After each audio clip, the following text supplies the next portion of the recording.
गुरुजी से मैं पूछते हैं अगला प्रश्न। गुरुजी, सन्यासी बनने के बाद और सन्यासी बनने के पहले जीवन में क्या परिवर्तन आता है?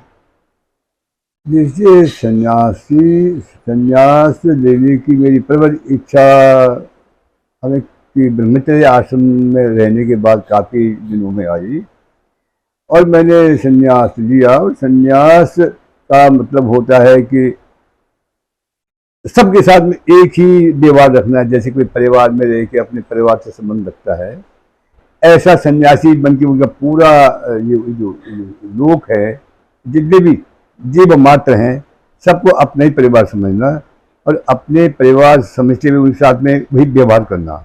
अच्छा, और भेद बुद्धि नहीं रखना किसी में। और उसमें एक अपने ही जैसे लगते हैं लोग, हमको लगते हैं और किसी को लगे न लगे, हमको जो लगते हैं। और हमारे लिए सब एक समान है। हमारे शत्रु भी जो होगा हमारा ये किसी का, वो हमारे लिए उसी तरह से होना चाहिए, उसी तरह से होता है जैसे कि अन्य लोग होते हैं। और हिंसक जीव और अपना पाला हुआ जो निजी जीव है, उसमें कोई फर्क नहीं समझना। इस प्रकार से ये संन्यास का अर्थ होता है। और संन्यास सबके लिए होता है। सन्यासी सबके लिए होता है। सन्यासी के लिए कोई गैर प्राया, कोई जाति वाति, देश विदेशी ऐसी नहीं होती। जो भी आवश्यकता अनुसार सेवा करने योग्य है उसकी सेवा कर देना। दीन दुखी की जो जैसी सेवा चाहता हो उस प्रकार से उसकी सेवा कर देना, ये सन्यास का अभिप्राय होता है। और सबसे प्रेम के व्यवहार और सबको अपने जैसा समझते हुए और सभी के साथ मिल मिलकर रहना। और उसकी आपत्ति विपत्ति में कोई बात आती है, पूरा साथ देना। ऐसा मैंने पूरी कोशिश की है और हुआ भी कुछ ऐसा है। गुरु महाराज के आशीर्वाद से मैं उसमें सफल भी हुआ हूँ। गुरु जी, सन्यासी बनने के बाद कुछ बुरे लोग भी मिलते हैं। हाँ, बुरे लोग भी मिले होंगे, तो उनसे क्या कैसा व्यवहार रहता था आपका?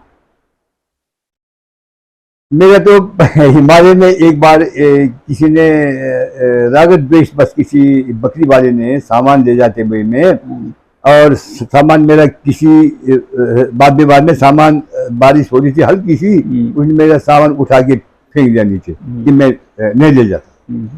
और हल्की बारिश चली थी। राशन वहाँ बहुत कीमती होता है, बहुत ही ज्यादा कीमती। वहाँ तो राशन नहीं मिल सकता किसी हालत में वहाँ। तो ऐसा राशन जब राशन में फेंक दिया तो मुझे बड़ा अफसोस हुआ, दुख हुआ।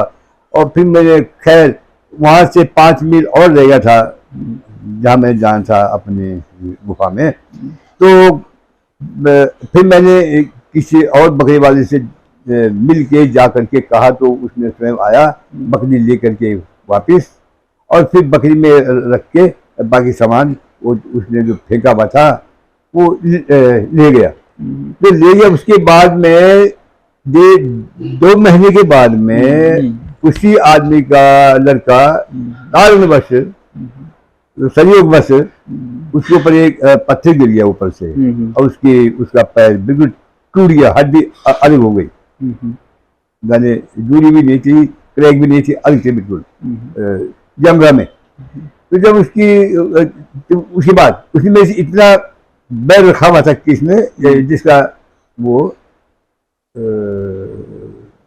पिता था वो लड़के का, तो वो मेरे पास में अकस्मात सारा अपनी बात बैर इत्यादि किया। उसने जो मेरे से दुश्मनाई की थी, रास्ते में फेंक दिया था। किसने कहा होगा कि उनके पास जाके, शरण में जाके कुछ सहायता कर सकते हैं। लेकिन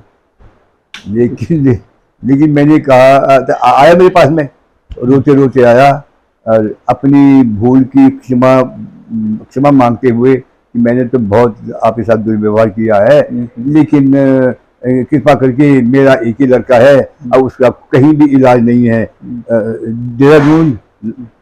देहरादून, पौड़ी, श्रीनगर, गोपेश्वर, गढ़वाल में कहीं भी उसका इलाज नहीं है। कि टूटी हुई हड्डी 1.5 महीना हो गया, वो उल्टी जुड़ गई। उसके बाद में फिर उसको काट करके उस हड्डी को मैंने जो जुड़ी हुई जुड़ा हुआ हिस्सा काट करके पुनः जोड़ देना, ठीक। वो इलाज केवल दिल्ली में था। अच्छा जी। तो उन्होंने कहा अच्छा ठीक है, मैंने कहा ठीक है, व्यवस्था करता हूँ मैं। अभी मुझे 15 दिन लगेंगे आने में, मेरा अनुष्ठान पूरा होने दीजिए। अब जब उनकी हड्डी जुड़ी गई है तो इलाज तो पूरा होना है। तो मैं आया, आकर के मैंने उसको फिर अपने अभी गुरु महाराज से क्या बोलते हैं शिवानंद आश्रम में निवेदन, और उन्होंने उसको दिल्ली भेजने के लिए प्रस्ताव रख दिया।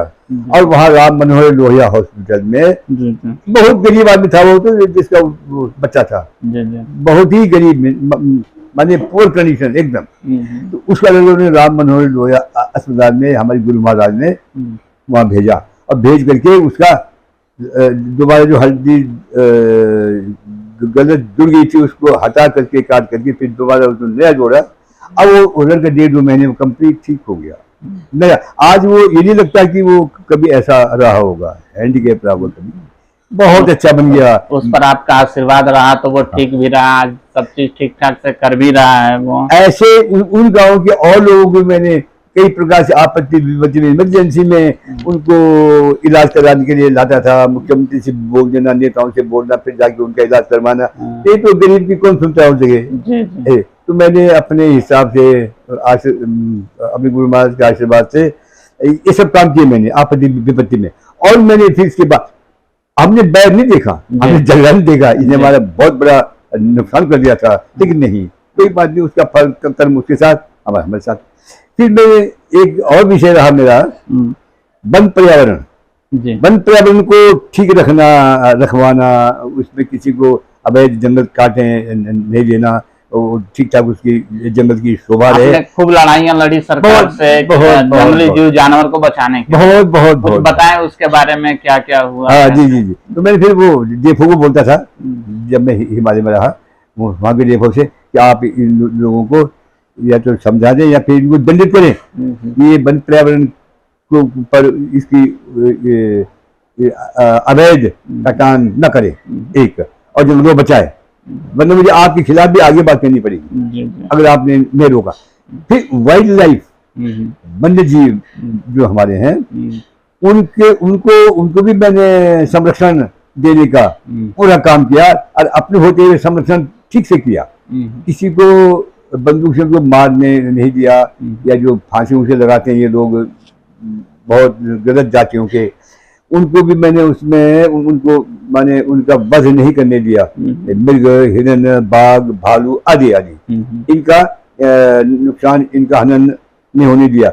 तो वन्य जीव के प्रति भी मैं बहुत सावधान रहा, और मैंने पूरी तरह से वहाँ एक माने अपराध मुक्त क्षेत्र बना दिया था। अच्छा गुरुजी, एक और प्रश्न आता है दिमाग में कि हिमालय में या जंगलों में आप लोग अपना जीवन व्यतीत करते हैं, तो जंगली जानवरों से अपने आप को कैसे बचाते हैं? या दोस्ती कर लेते हैं जंगली जानवर से? दोस्ती भी होती है, लेकिन जो हिंसक जीव है उससे एकदम दोस्ती नहीं होती, धीरे धीरे होती है।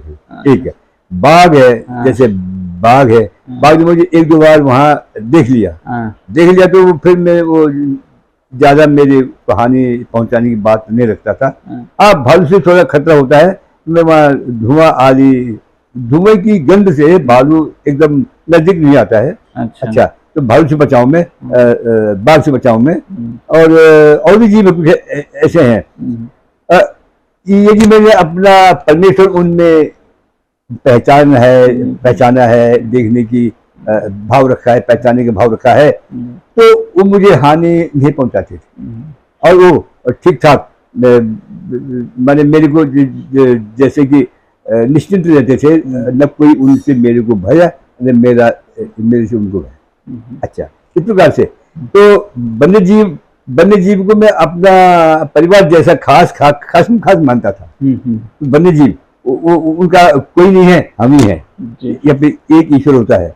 अच्छा, तो इनको हमको ज्यादा से ज्यादा संरक्षण देना चाहिए, इनका अवैध वध नहीं होने देना। ये मैंने बहुत सख्ती से लागू करवाया सरकार के द्वारा। इस प्रकार से मैंने उनका संरक्षण करवाया। हाँ, और बोलिए।